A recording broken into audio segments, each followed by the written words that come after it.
கிளம்பிடும் இந்த வருஷம். ஐயோ 7 யோசிச்சுட்டு இருக்கு, என்ன செய்யறதுன்னு தெரியலையே. வாமா, இந்த வருஷம் நானு பெரிய பிளான்ல இருக்கேன். நீ கேட்டா ஆடி போயிடும், அசந்து போயிருவேன். இப்பயே அசந்து தான் போயிருக்கேன். எதுக்குயா? சும்மா நீ சொல்ற ஒரு விஷயத்த. நியூ இயர்ல இருந்து நம்ம சம்பாதிக்கிற காசை கொஞ்சம் கொஞ்சமா சேர்த்து வச்சு மிச்சப்படுத்தி ஒரு பிளாட் வாங்கலான் இருக்கேன்யா. அந்த பிளாட்ல 3 பெட்ரூம் இருக்கணும். சரி, பசங்களுக்கு ஒரு ரூமு, உங்க அம்மா அப்பாவுக்கு ஒரு ரூமு, எனக்கு ஒரு ரூமு, இல்ல ஜாலியா இருக்கணும்யா. அது போ ஸ்விம்மிங் பூல் ரொம்ப முக்கியம்.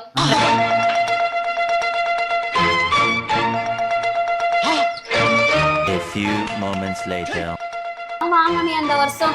எனக்கு 2025 அதை விடுமா எனக்கு எவ்வளவு சம்பளம்? 20,000. 20,000. இதுல ஸ்விம்மிங் பூலு, பெரிய தியேட்டர் எஃபெக்ட், ஃபிளாட் எவ்வளவு சொன்ன? 2.5 கோடி தான். 2.5 கோடி மூடிட்டு போறியா? ஏயா போமா, போ.